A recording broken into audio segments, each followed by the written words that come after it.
सालों के बाद उसे एक चिट्ठी मिली जिसमें एक पुराने राज का जिक्र था, उसकी बहन का राज। वह किसी को बताए बिना उस जगह पर आ गई जहां उसने लीला को आखिरी बार देखा था। आखिर उस राज को और कौन जानता था? यह सब पता करने के लिए कहानी पढ़ें। मोहब्बत क्या है? नाम ही तड़पने का है, सिसकने का है। किसी को बस पाने का जुनून है, दीवानगी है, जिसमें इंसान हद लांघ भी सकता है और हदें तोड़ भी सकता है। यह विश्वास और यकीन की जंग है। हवा की तेज गड़गड़ाहट की तंग गलियों से टकरा रही थी, जो एक समुद्री किनारे पर स्थित कस्बा था और चट्टानों से ऐसे लिपटा हुआ था जैसे जिद्दी बेल हो। कस्बे की खूबसूरती नुमाया थी, पुराने ईंटों के मकान, छोटी दुकानें और पत्थरीली गलियां। लेकिन माया सिंक्लेयर के लिए यह सिर्फ एक कस्बा नहीं था। ये वो आखिरी जगह थी जहां उसकी बहन को जिंदा देखा गया था।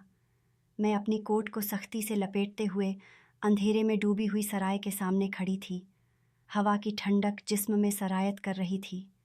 वह यहाँ वापस नहीं आई थी जब से वह 16 साल की थी, और अब एक दशक से ज़्यादा अरसे बाद मेरी बहन की आखिरी पारिवारिक छुट्टी की यादें मेरे दिल पर भारी थीं।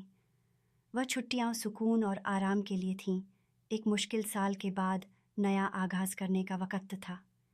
लेकिन उस गर्मियों का अंत अलमिया पर हुआ जब मेरी बहन लीला बिना किसी सुराग के गायब हो गई।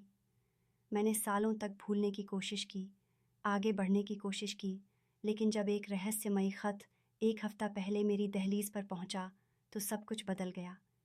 ये वही ख़त था जिसे मैंने फ़ौरन पहचान लिया था, वही नाजुक कागज़ जिस पर उसकी बहन लिखा करती थी, वही खूबसूरत लिखाई। नोट मुख्तसर था, लेकिन उसने उसे हिलाकर रख दिया। मुझे मालूम है लीला के साथ क्या हुआ था। केप हेवन वापस आओ और मैं तुम्हें सच बताऊंगा। न कोई नाम था, न दस्तखत, सिर्फ केप हेवन की डाक की मोहर थी। जब मैंने उसे बार बार पढ़ा तो मेरा दिल तेजी से धड़कने लगा। क्या लीला जिंदा थी इतने सालों बाद, या कोई और था, कोई ऐसा है जो ज्यादा जानता था? मैंने किसी को नहीं बताया था कि मैं वापस आ रही हूँ, यहाँ तक कि अपने मंगेतर रियान को भी नहीं।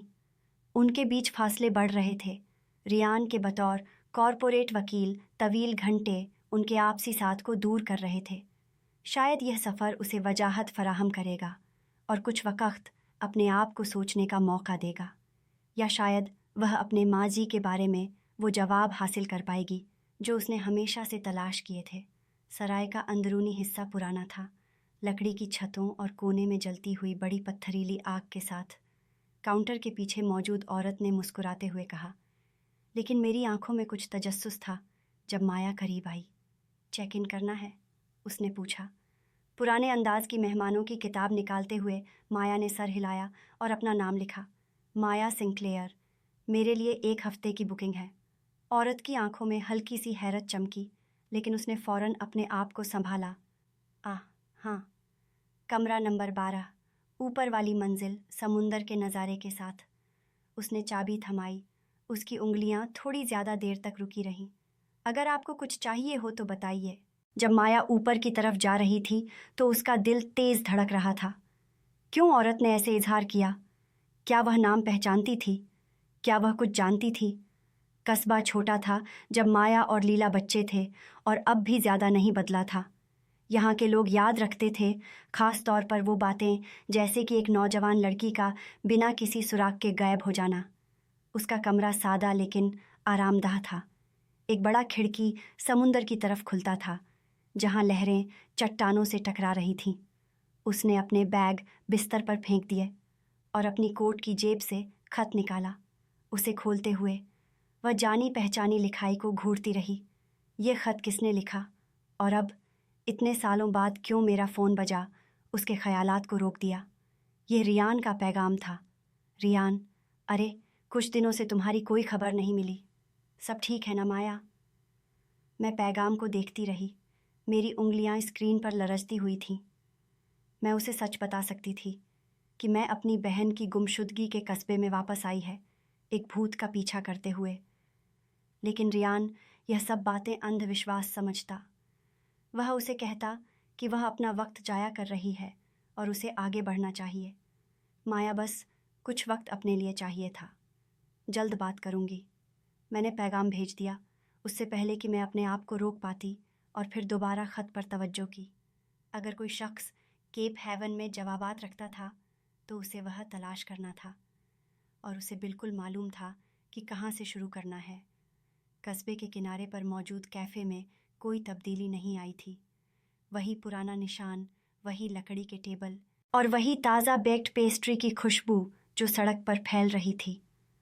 माया का दिल दब गया जब वो अंदर आई। ये वो आखिरी जगह थी जहाँ उसने लीला को देखा था। वो दोनों गर्मियों में यहाँ आती थीं। हर दोपहर वो एक कोने की मेज़ पर बैठती, बर्फ़ वाली चाय पीती और दूर समुद्र की लहरों को देखती।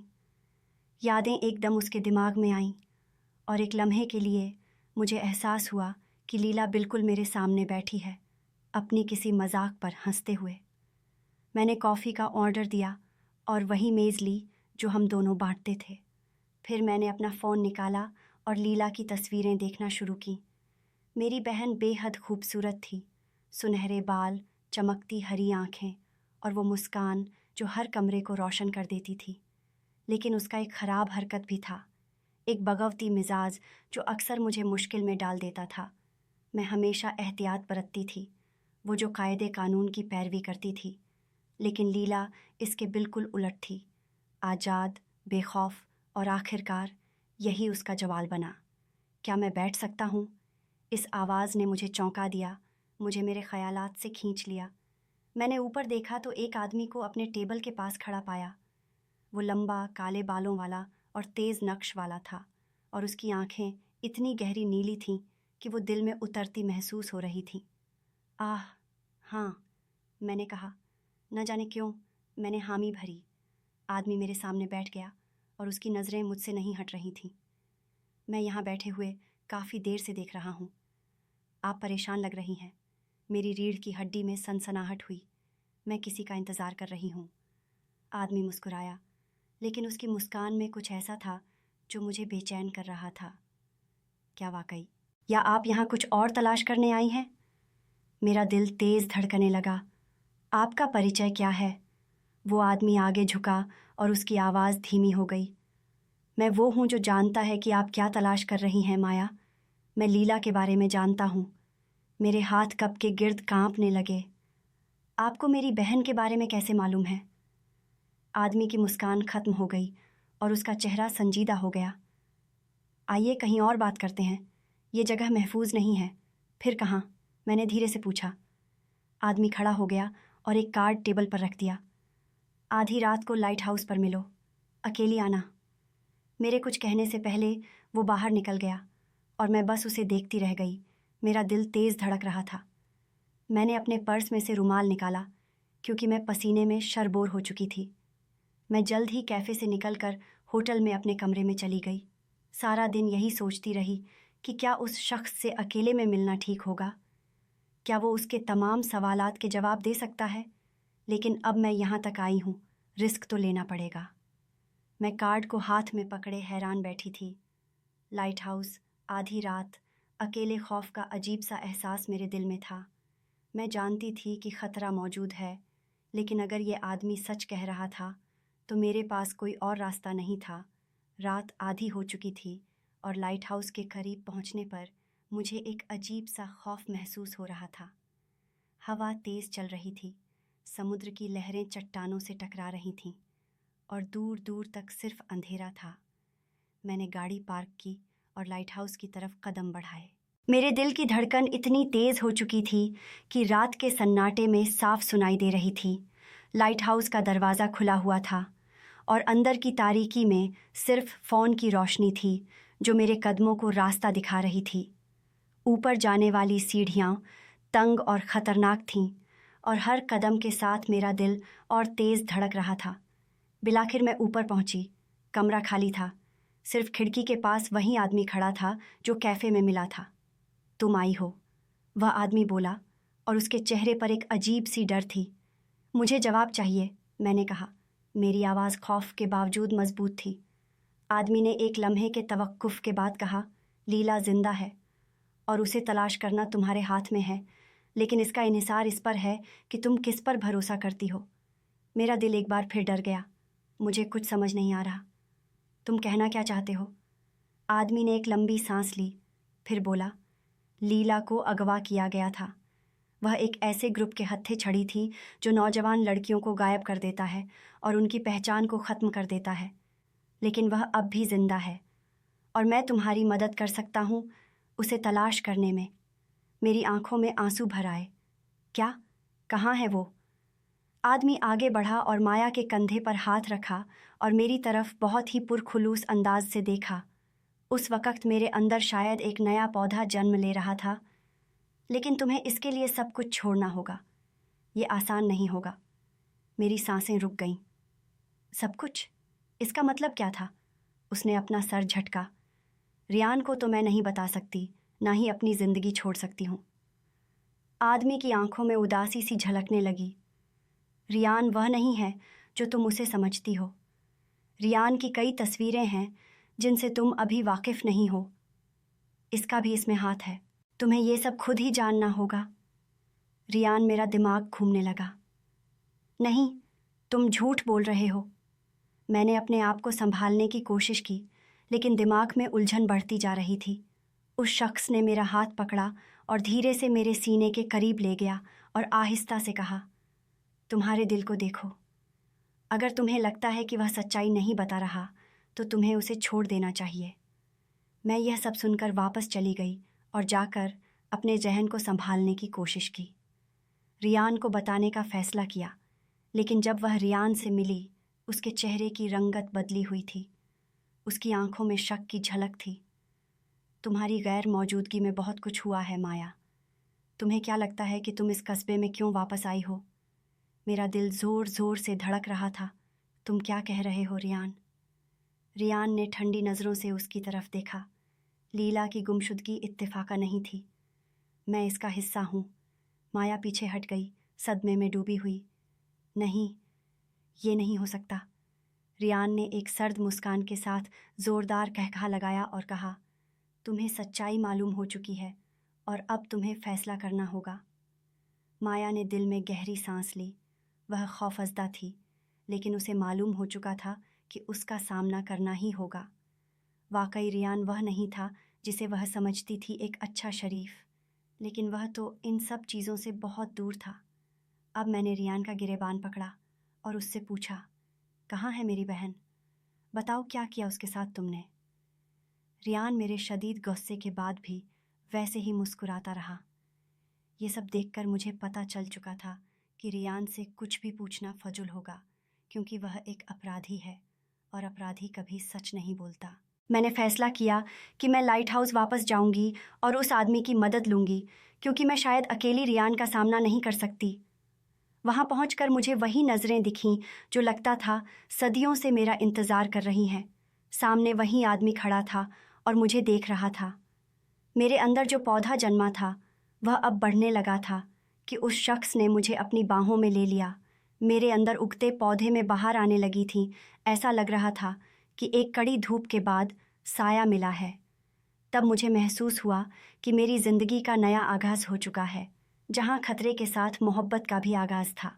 उसने बड़े मोहब्बत भरे अंदाज से मेरे कंधों को छूते हुए बालों को मेरे कान के पीछे किया। मैं ये कहने आई थी कि उसने मेरे होंठों पर अपनी उंगली रखकर मुझे खामोश कर दिया। मुझे पता है तुम्हें किस चीज़ की ज़रूरत है अभी।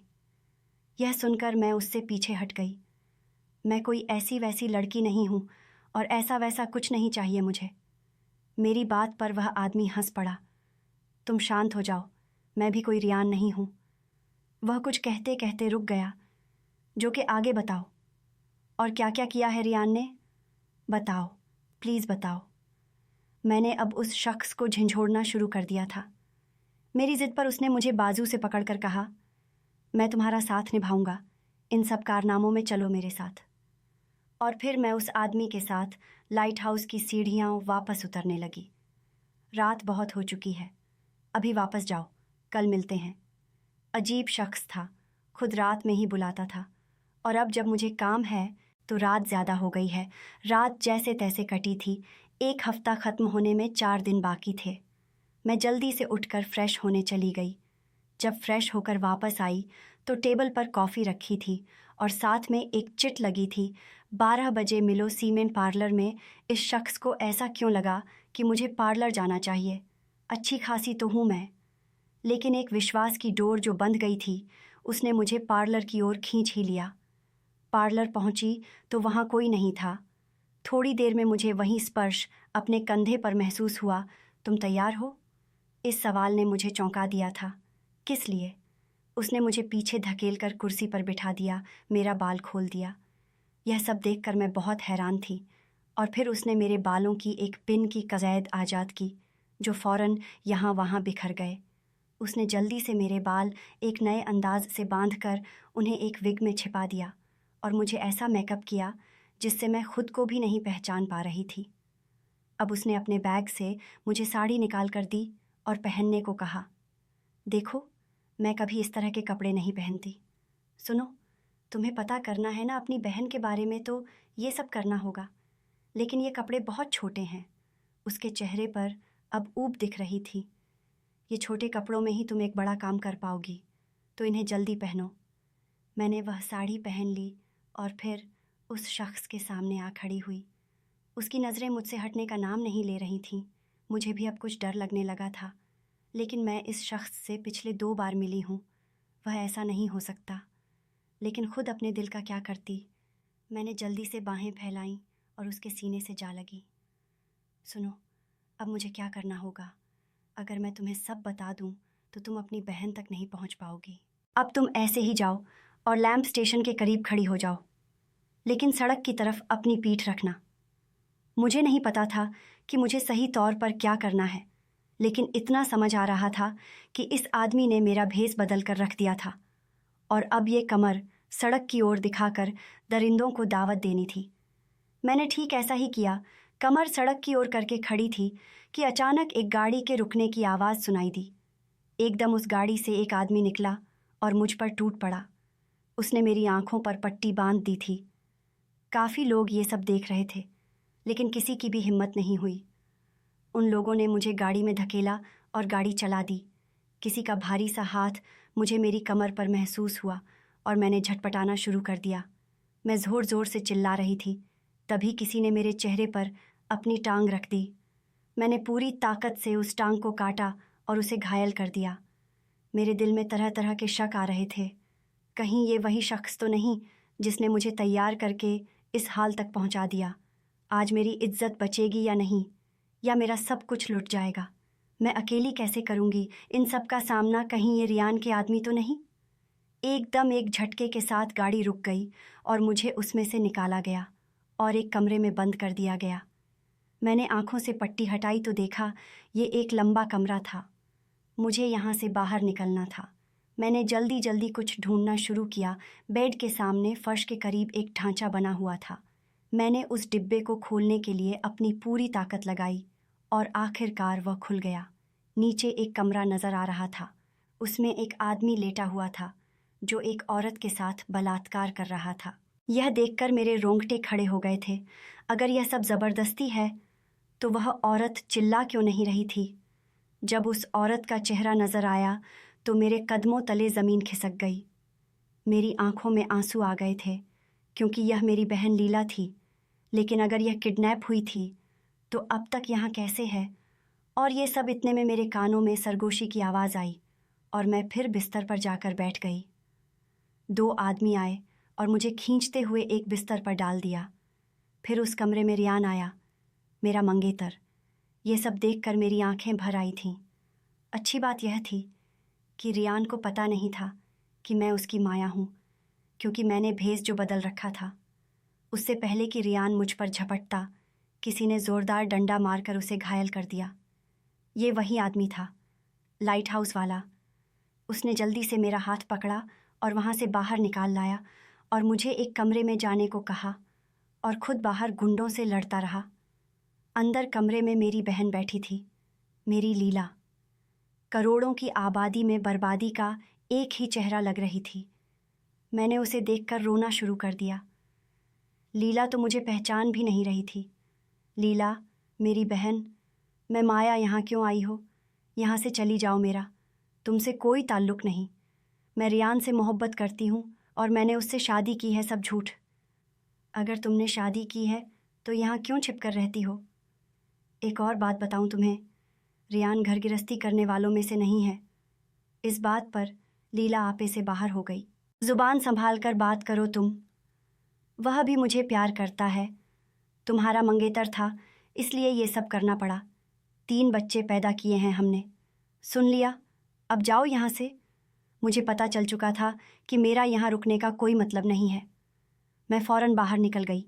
मुझे अपनी बहन को देखकर घिन आने लगी थी। वह शख्स मेरे लिए बाहर लड़ रहा था। मैंने जल्दी से डंडा उठाया और उन गुंडों की खूब पिटाई की और जैसे तैसे अपनी जान बचाकर वहाँ से भाग निकली। आखिर यही था मेरी बहन के गायब होने का राज।